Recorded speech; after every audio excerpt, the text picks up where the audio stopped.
Are you someone who is looking to take your teaching or maybe your interests to a whole new level? Maybe you've been thinking about doing a master's degree, but you're just not too sure which one to pick. Or maybe you're involved in higher education and you are writing a master's degree in the performance field, or marking one and you're just not sure what that might entail. Does having a master's degree actually help you in such a career?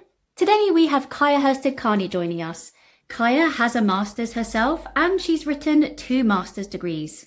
And so she is here to help us pick the master's degree we actually go for, tell us the opportunities that having a master's has actually offered her, the work that goes into writing a master's degree, and why you might want to choose a master's in the first place. Kaya, we're ready for you. Kaya, if you hadn't followed a musical pathway, I ask guests this quite a lot actually, because I'm really interested to know what you think you would have actually pursued if you hadn't have gone down this route of music and academia. Well, what I thought I was going to do is that I actually had a scholarship to study in the States, study journalism with the music as a minor. And I wanted to kind of be a music journalist and didn't really think that music was something you could do as a living. So that's actually the most real question, apart from probably in middle school and junior high school. I wanted to be a doctor until I did some volunteering doing performance in the hospital and realized I can't not cry when I see children be ill. So I went down a different way of healing, I guess. Yes, sometimes if I watch 24 Hours at A&E or even like Scrubs where it's fictional, I'm dreadful. I'm like watching behind my hands because I can't possibly see the bone that is sticking out of someone's skin. So yeah, I would be dreadful. Doctors has never crossed my mind. And also, can we just say, before we came on, we know that you should be in the musical geekery world because you were clicking and finding formants and echoes and acoustics in the room that you're in. I'm in a hotel room and it was juggling every time I hit a certain note. So yeah, yes, we are a nerd. Speaking of being a nerd, you have done many a course and you continue to do CPD and you have a master's degree. And so I'm interested to understand why you chose to do a master's, which you did with LIPA in association with Hope University in Performing Arts Education. So what led you to do that? So I think I always wanted to do a master's. My parents both have, they were the first in their generation, in their families to go to study at university. And so like one of the things, because they had to kind of fight to be able to do that, it was never a question if I was going to study, it was what are you going to study? So I think that it was a natural extension of the BA, but I did actually start an MA right after my BA and realized that I wasn't ready. I was ready from a academic point of view, but I felt like a bit of a fraud to do a master's in music industry was at the time if I haven't got any experience in the music industry. So I wanted to gain, I was saying no to opportunities in the music industry to go and study, and it felt like the wrong way around. So I graduated in 2003, so I started that in that year. Still actually in touch with some of the people I started, and I managed to go to some of those events with those people. So I didn't actually start my MA until 2008 in the end. I did a part-time and completed in 2011. So yeah, it was about wanting to get a bit more of a specialism. However, I was also working at LIPA. I was teaching at LIPA at the time. So they were like, do you want to do some CPD? Here are the courses that we're offering. I don't regret it, but I also think I could have had an easier time on my MA. I took the one that I felt was the most sensible rather than the one that I wanted the most. So performing arts education was not 100% fit because it was more about policy and practice and pedagogy with a side offering of, all the performing arts, maybe more aimed for people who are teaching performing arts diplomas or in school rather than HE, which is more my passion. So I had to kind of bend the assignments a little bit here and there to make it fit my interest level, which, sometimes might mean that I wasn't quite naturally meeting the learning outcome, and I had to kind of bend things a bit. So that's something I'd like to talk about when it comes to finding the right MA. But that said, I'm currently writing, material for our MA in education, and I wouldn't have been able to write some of the material if I didn't have that theory from when I did mine. So, everything happens. Well, everything doesn't happen for a reason. I don't actually believe that, but sometimes everything can be useful. Speaking to people who have gone from like GCSE science into A-level science and then followed that into a degree, you often hear from them that what you learn at GCSE isn't quite as accurate or is missing a lot of things. And then you get into proper science come the higher levels. When you're on an MA, what is it that you get that you don't necessarily get from a BA? Well, it's definitely more specialist. The higher up the levels you move, the more niche you can go. So with the BA, you have to know a lot of generalist stuff. There's a few conventions that you're expected to know if you have a degree in something. Whilst with an MA, you specialize, you pick a lot of your own projects, and vocational MAs, it might be like your final music project at uni, BA, and that becomes like part of a bigger part of your course, or your dissertation, if it's a more academic route. It's your course. You are doing a lot more kind of, and I'm not going to go down too much down the research-based practice that aren't taught, because I haven't had that experience much. I've taught a little bit on it from like done a little bit masterclasses, but especially for vocational practical degrees, of course they have academic side to them, but it's a lot of research practice, a lot about discovering about yourself, and then questioning whether the practices that you're doing are working for what you want to achieve, or working for, in pedagogy, your students. Can you prove that your opinions are valid? It's the most wonderful thing, but it's also quite terrifying and like a little bit scary, because you come out of it knowing that the stuff that you really appreciate about your own process and teaching practices, for instance, in that respect, that you have a reason why you made those choices. It's not just something you've done because your old singing teacher used to do it.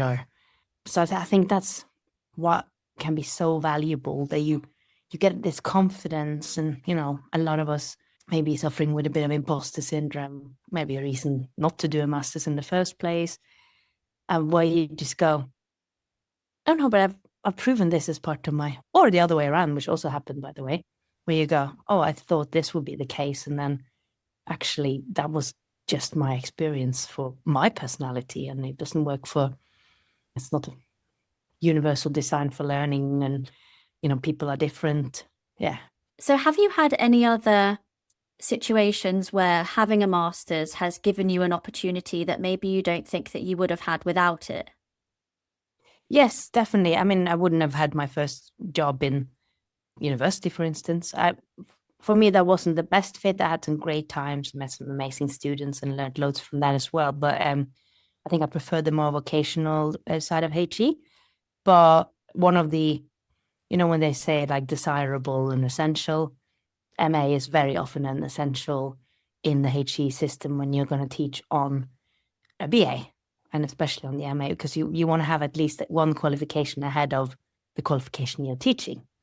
Of course, in the practical world of musical theatre, all kind of parts of performing arts, being able to do is of course a big part of it as well. So some people might have more academic, some might more practical, but it's definitely lifting they'll kind of let this behind your name. Somebody has said that you know something about this. Of course, not all degrees have the same value or quality, but they do have the quality assurance across all benchmark of the university system, where, if you have achieved credits through a trusted university or university partner, you made a great achievement. You managed to kind of prove that you have done learning, if that makes sense. I'm just pressing the pause button on the podcast for a very brief moment to invite you to book your free BAST call. If you've been thinking about joining the BAST community through one of our courses, but you just don't know which option is the best for you, then why not book your free Zoom chat with our very own Kimberly George, who has all the answers. Head over to basttraining.com/book-a-call/ and click that big blue button. That's basttraining.com/book-a-call/. Now, where were we? I don't know if this is true, but there was that rumour going around that you could go to university and get a degree in Taylor Swift. I don't know what university that was at, or whether that was just, a bold lie. Now there's a Beatles course in Liverpool. Well, yeah, that's very fitting, isn't it? And in the beginning, you said that you don't think that your MA was quite as fitting as if you had done another one that was less sensible. Well, I think it was coming from a place of, that sounds like it's going to be the best thing for me to do. What I've realized since kind of working in the MA sector is that if you have an MA, that is valuable within a relevant, of course, like if you come in with a MA in engineering, that may or may not. If you're doing audio, that could be absolutely. So it does depend on what it is that you're doing, but being able to be really, really keen and wanting to learn more is probably going to make you better at whatever comes after than feeling like you kind of have to achieve things and jump through hoops. My lowest grade was scraping a pass, and I've never had that in my academic. Like, I've always been quite good. There's an element of ADHD of the subjects that I really enjoy. I'm really good at, apparently. And the ones that I don't enjoy as much, I scrape by. But I've always gotten away with things in the past, and I really struggled when it came to that policy and procedure module, because I just couldn't relate it to my practice at the time.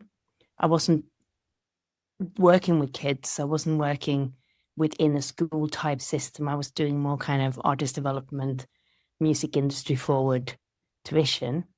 Many people in drama schools, music schools, conservatoire don't necessarily have a foot in the academia because they are coming in as peripatetics, or they're coming in as sessional tutors, and they just work on the practical side of things. So I was working in that world, and then studying school systems and how the brain develops from year one through to the end of schooling system, and how the school system needs to adapt. Like, it was loads of interesting things that it's definitely helped being a BAS trainer, because I can speak to a high school tutor in a way that I never could before, because my schooling wasn't in the UK. So it actually taught me about the school system, but it also taught me that, I definitely don't want to work in the school system for a few reasons, depending on the head teacher and all that kind of stuff. And I love coming in, doing a masterclass, and everybody goes, and then I have to hand it over to the absolutely amazing people who actually work in school system. It's just a different skill set. If I'd done a master's in practical, in voice acoustics, in actual performance or songwriting, it wouldn't have felt as much of a slog, because I had to see, like, my husband is doing an MA in music business, focusing on podcasting, and he's so sad that it's coming to an end and he's got his deadline on Monday. I mean, I was not sad that mine was over, and that's not on the course. I had some amazing tutors, and I learned loads, and I enjoyed some parts of it. But how much I've learned from essentially doing postgraduate research in my own, just as a hobby, which I do. I read science papers for fun, and having been able to synthesize and kind of work on those and putting those into practice would have been a much more enjoyable journey, I'll say. That said, I did a lot about audition technique, or like how you can prepare students between one level of study to the next. Super useful in my current job, right? When you're coming into education management, being able to see curriculum and go, is this level 4 course and the level 5 course, does it have the right benchmark, or are we actually asking too much for that level 4? They need an introduction to, and these ones need a, I wouldn't trade what I know now, but I would advise to think with the end in mind of what do you actually want to achieve from it. Is it just having your letters behind the name? Then do something that is just super you, and then work out how to meet the learning outcomes and how to find the course where the project that you always wanted to do anyway becomes your MA. I can relate to that from school times and doing these boring ass experiments in science that I was like, how does this even relate to what I want to do in life? I always think about, I've spoken about this on the podcast before, I'm sure, about a lesson where we were being taught how a coil moves. And I thought, I honestly could not give less of a shit how this coil moves. As long as someone knows, that person does not need to be me, because I don't understand how this is related to anything creative that I want to go into. And then when you find voice science and you go, if only that had been introduced in my earlier years in biology or whatever, I would have been so interested and may have been more up for understanding how a coil moves than I was at that time. So if you do know what you're interested in, but you're also battling with, well, what's going to be useful in the coming years, especially with AI and all of that stuff. How do you go about picking between such an eclectic mix of masters that are available? Window shop. It's a fair bit of money and it's a fair bit of time. And both of those are extremely valuable for you, especially if you're a freelancer or, if you're in a transitional side, part of your, and I think that's the right time to do an MA is when you go, I've been doing this for a while. Like I need something new to challenge me. I need something to inspire me and to challenge me. That should be something along those lines. Or I need to do this to keep my job or to get that job. Like transitional phases are always the best to do those kind of big study drives. Because if you're really happy with everything you're doing right now, taking on a course will just be something extra. So, okay, you want to go from here to there. What courses offer you a bit of experience in doing what it is that you want to do so that you can prove on your CV that you have done it? What courses have the supervisors that you really would like to learn from? If you want a taught course, what modules are there? If you want a really kind of more project open research-based course where aligns well with your values and your interests. And so I would definitely advise individuals, and like when we do the interviews for RMA, it's like, is this a good fit for us? But it's not an interview where, when it's a job, it's like, are you a good fit for us? It's very much a duel. Because like if I was interviewing or going like whether you're right for a MA and you go, I really want to focus on the science elements of putting like between medical and voice acoustics. That wouldn't be our MA, but I could probably put you in contact with people who have that as part of it. We are very much people who are, singing teachers who do portfolio type work, loads of different things, who want to develop their practice both as a private teacher or within an institution, but who want to work on a level to better themselves as an inclusive and open practitioner, rather than the ones where mine was more about how do you understand how policy and procedures are being made. Doesn't mean we don't cover a bit of that, but it's like, where is your focus? We had one that came in for the MA education, and like, mycology and practice instructor, full-time teacher, want to do more songwriting. We went, well, actually, this is the stuff and this stuff you want to do more MA songwriting, so they can bring more songwriting into their teaching practice and also do more songwriting. So it's not always like do the one that fits you now, do the one that fits you as you're finishing your course. As you mentioned, you did your MA whilst you were also teaching at LIPA. So how did you juggle that? Yours was part-time, did you say? Yeah, I did my part-time over 3 years. So mainly weekends and evenings. I was a lot of fun at the time.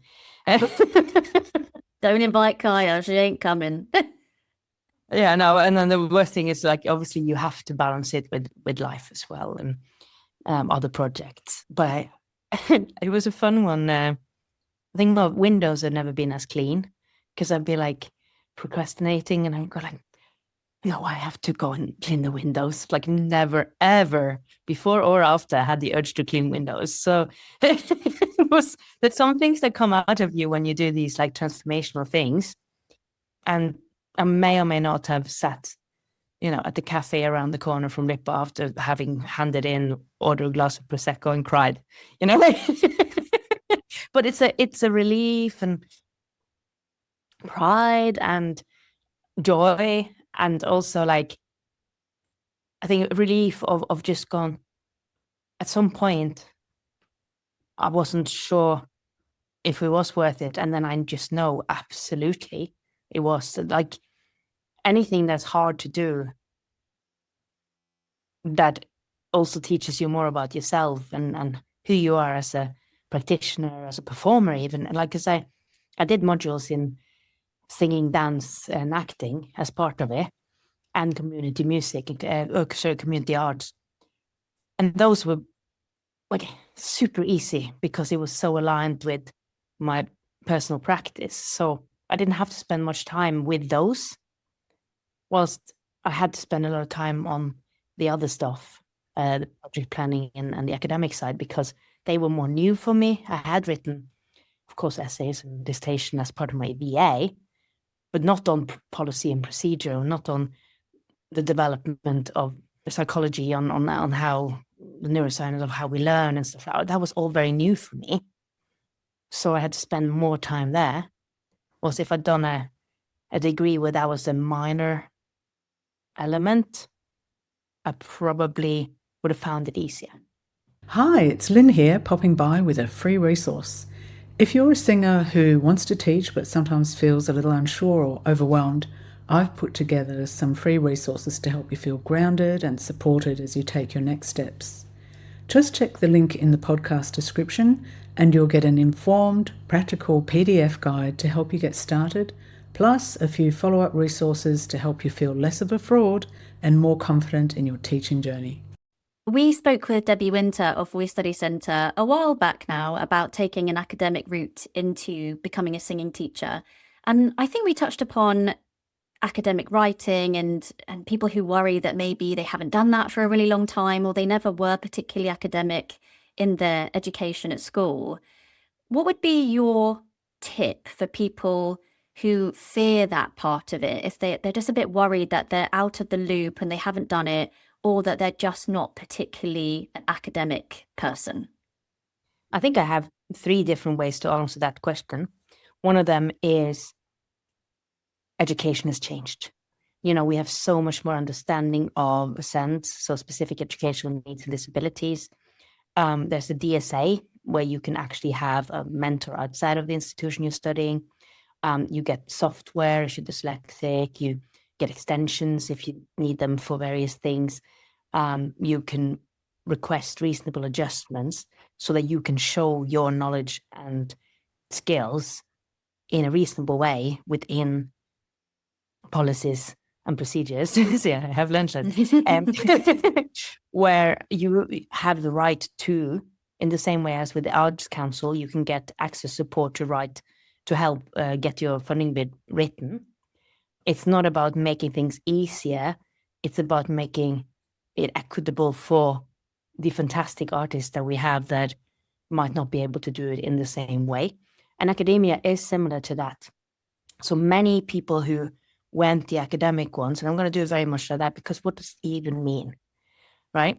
Like there's so many stories that are not relevant to whether you have good academic potential or not. And we get a lot of people on the MA who didn't do a BA, or they did a BA in something random that their parents thought they should do, or their school counselor did, because can't make a living in music, So they did a BA in English lit or something, which definitely helped them writing the lyrics if they're a songwriter. Or they went straight into work and did backing vocals, or went on to the West End and performed for 15 years and then went, I want to be home more. I don't want to go back and do a BA. I've done this. I don't want to stand there and learn what a box step is. Like, I want to work on my level. So you got these MAs that it's got APOL, the system where you can get approved. Previous experience gets approved, and you have to do this like reflective essay, and you're essentially skipping. Well, no, you're not skipping your degree. You've done it vocationally elsewhere. So with them, we make sure that they follow the study skills rules, that we have extra learning support and study skills support to go, we know you can do it. I literally had a student last year. He started his BA and then he got a record deal. So he left in like the first couple of months and then he's been out on the road since. Another one, actually a postgraduate, singing teacher now, but, spent the last 30 years on the Broadway stage and then started to teach and then realized he could only help the students that had the same issues as him. We don't want to go back and do a 3-year degree, so there's also an opportunity to do more vocational BAs. I think Voice Study Centre has some of that to a certain point as well, although they're slightly more research-led. There's always, if you have the capacity and want to learn, and you want to learn from other research and stuff like that, there's that process in most, unless you're doing like a medical degree and stuff, you can't just skip straight to the MA because you've been playing around with bodies at home. Imagine. Operation with them. I know where that is. Operation. Yeah. Yeah, so of course there's things for professional degrees and also there are some courses that don't accept straight into certain levels. So you have written a master's and you teach on masters. You've written 2 masters. Oh yeah. Why would it just be one? It would be multiple, wouldn't it, Kaya? Education and songwriting. Last year we launched songwriting and then this year we launched education. Amazing. Oh well, congrats. Congrats on that. That must take a really long time. So what's actually the process of writing a degree? Oh, so it is a long process, and I haven't founded the organization. My bosses, Bruce and Adam, did that. So they did all the legwork with, getting a validating partner, university, and putting the first ones together. So I've been part of validating and revalidating for about 6 institutions now. And the big one is finding a kind of a course that is mapping with the department or institution's learning outcome overall, that fits well. And then is a need for the students that are looking, we might have loads of people asking at one of my newest ones, the MA in education. We had loads of people contacting us and going, well, I am a songwriter, I am a singing teacher, I am a guitarist, I am a music professional, but I want to do a little bit of teaching, or I am teaching and I don't know what I'm doing. I want to do these courses, but I want to launch the courses, but I'm a bit lost. So you then go, okay, who is our avatar? Like who are we writing the course for? And that becomes a really important part in like, how do you put together the credits? There's some conventions you have to follow from. So we work on a Falmouth University. There are certain kind of guidelines and even templates that we work with. We have the 10 learning outcomes for media and arts side of the university. So we'll go, which learning outcomes are important? Okay. Techniques, performance, sustainability. Like you pick a few and then you can negotiate. And some of them are what we call like overall, like benchmark for certain levels. Like earlier levels for the degree needs like to have an overview or an understanding, and then later on you need to be able to apply and critically analyze, and there's certain skills that you have to build in. But I think they're all conventions and, dare I say, paperwork. The vision is that, what would you have wanted when you started out as a big question we always had, and we create as a team. I'm not like sitting there doing this by myself. Like, we are a big team, and we listen to each other, and we listen to students, and we listen to feedback from previous courses, what they missed, and go, actually, that might have become like, for instance, when we had a songwriting course and a production course, because of the way the industry have moved, there's one in between. They're not super songwritery or super producery. They want to exist in a in-between way. It's not like either you want to be a session vocalist or you want to be an artist creator necessarily. So sometimes you can find like markets, essentially, and that's being kind of crudely cynically about it. But there's no point in putting together a course if people don't want it. So you are looking for gaps in the market, and like, what can you offer that you don't believe any other institutions are offering, or better? And how can you find students who will thrive on it so everybody looks good? And how do you take into consideration how much the industry changes in that time? I guess you can't know what it's going to be like at the end as to whether it's No, my crystal ball is broken. Yeah. No, you can't, but you see trends. That's one thing you get better at the longest. I've taught since 2004 now, but the first 10 years were very much in kind of, and I say this very much with respect, but just teaching jobs where I might come in at like, exam board meetings at the end, but it wasn't like creating education or creating content and courses. But the last 15 or so, I've been actively kind of trying to improve. And I do have a deadline at the end of next week where I have to get anything that wasn't working last year that we believe, okay, now we've run it for 2 years, the new course, we should actually change the validation here because we made a mistake. That should be more of a process module, so let's change it to a multimedia diary instead of a performance at the end. There are things that kind of happens naturally, and then everything is co-construction as well. I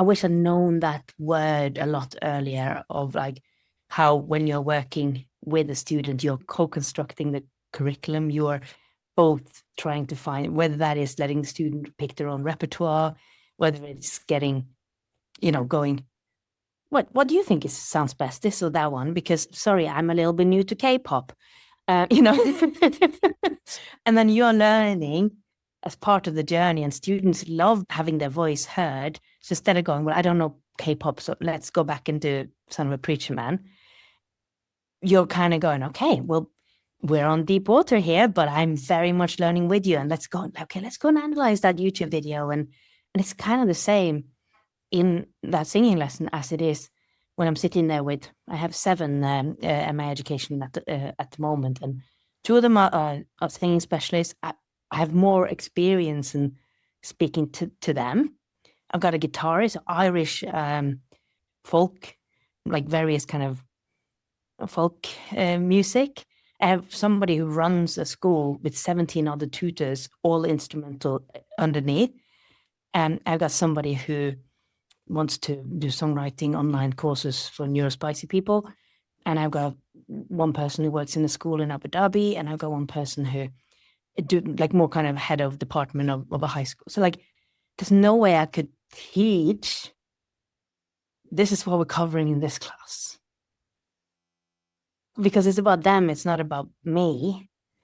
Student-centered side of thing is like, okay, but what we can do is universal design for learning. How do we create inclusive learning environments that helps students thrive and get intrinsic motivation through the interventions that we make in a way that is super exciting? And I learn from them every session. Peers with more experience, not master student. And that's definitely something you'll find different on maybe a pedagogy course on a traditional conservatoire versus we've got more of an art school kind of approach to things.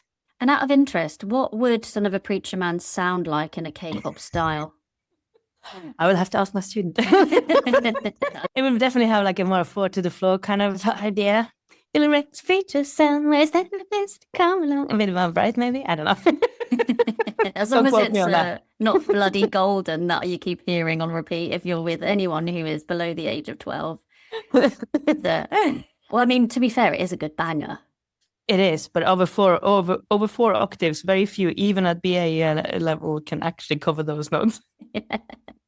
When you're marking assessments, whether that is a performance or a dissertation, a BA or master's level, we obviously know that art is quite subjective. We all have tastes and our biases.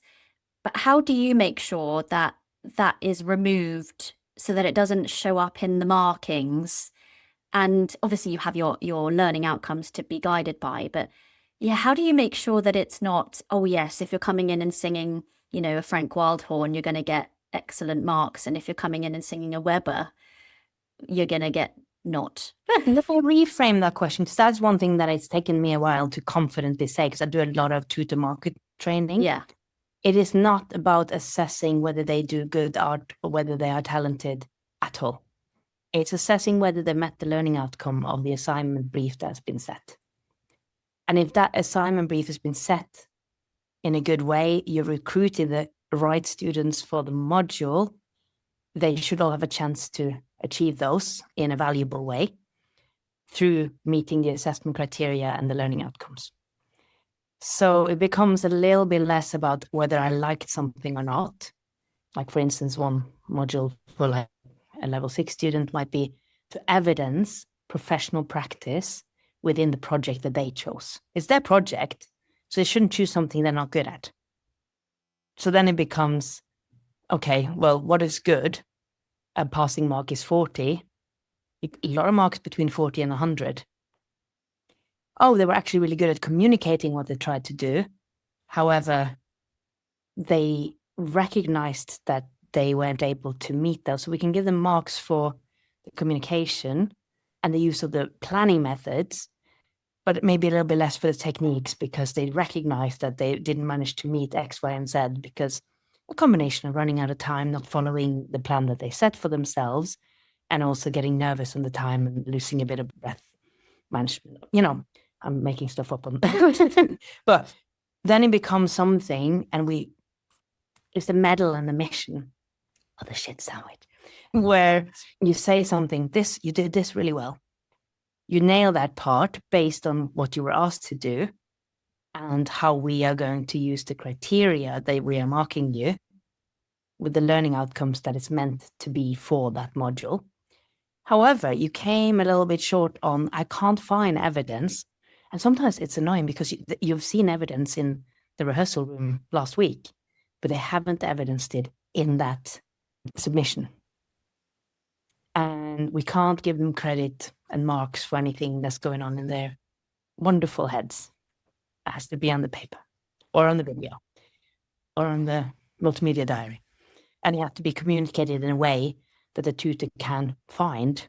And if, like, say there's 10 diary input and they're all really descriptive, and in 8 at 1,000 word in is the critical evaluation, the marker might miss that. So what would you say to institutions who are writing degrees and maybe reframing assessments and things? What would be a good example of a learning outcome where teachers could mark with taste set aside?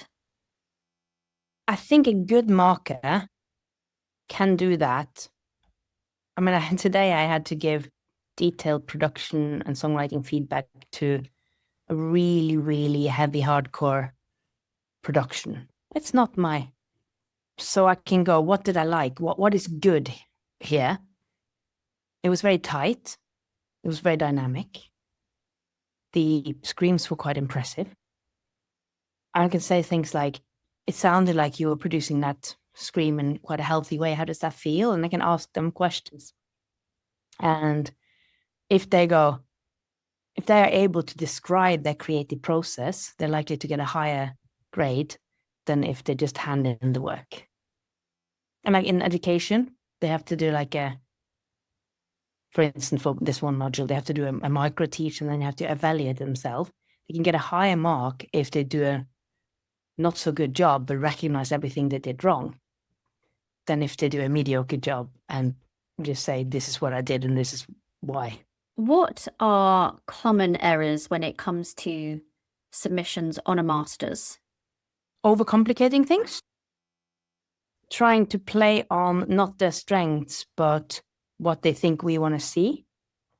Trying to do things that are difficult just because it's difficult, while sometimes things could be easy because it aligns with your strengths, not because it actually is easy. So researching with bias. Oh, you said something about bias. It's really interesting. I want to say more about bias. I was at the educational conference a few weeks back, and there was this great conversation about bias, because you can't not have bias, but you can recognize what your typical biases are. So my bias might be that I recognize that I always want to change things. Like I want to improve and I want to make things new and exciting, but sometimes I need to take a step back and go, have we got information enough to make that change that's going to be a better change for the students? Or am I just driving this from a feeling? So my bias is the opposite of, we've always done that, so why should we change things? And that really gave me like a ding moment, because somebody else on my team is very much the opposite. We work very well together, but sometimes we have to have like a little strongly worded discussion before we find out what's actually, do I have enough arguments for why we need to make this change? And if I do, then we have loads of respect for each other and we make it happen. But if I go, well, I just have this, okay, we won't change it, but we'll keep an eye on it. And I think that's just being aware of your tendencies. I'll see if I can dig out more about that, because that might be a great podcast in itself. Yeah. So overall then, Kaya, if someone is thinking about whether they want to do a master's or not, how can they go ahead and make that decision with certainty? Well, go and explore. So no MA department will think that if you're coming to have a conversation that they automatically have a student and here's your invoice. It is an exploratory process. So don't be scared of sending that email and going, I'm a little bit interested in that master's. Can I find out more? And then when you speak to the tutors, when you speak to the people running the course, if you get a tummy feeling that, oh, this is exciting, I want to learn more, that is one of those that you put on your top 5. And, if you go and have an open day or go and meet with people at the institution, if it's in person, or have a Zoom meeting, or, and connect, and you feel like, okay, this is exciting, or I feel like they're answering all the questions in a way that I wanted them to be answered, then that is probably a very good sign that you're ready for a master on that course. But you can pull out, like, until you pay the fees, you can pull out. So it's not like when you join a course and like it has to be for you. So doing your research before you start doing your research is really important. And even thinking about what time do you have? Are you going to do it in evenings and weekends? Then you need a flexible program where you're not expected to be in 9 to 5. Or most masters have flexible programs, whether that is just flexible around what you're doing, so you can do the projects that you're already doing as your master's projects, or it could be part-time, or it can be, some hybrid where you have to travel in once a month, but the rest you can do from home. Get something that aligns with your learning preferences and what it is that you want from the end of it. And Kaya, what have you got up your sleeve for 2026? Any more masters in the pipeline that you want to write? Well, we've got a few things that we're working on. Currently more in an improvement phase rather than, we've launched 2 masters 2 years in a row, but we are upping our production value with some of the online stuff, and we're doing some hybrid. So, I've got some things for myself that I'm exploring as well. So as an artist slash educator. So yeah, it's always something going on. Yeah, it wouldn't be you if there wasn't. Oh, Kaya, thank you so much. It's always a pleasure to meet with you. Likewise. Thank you so much. Bye-bye.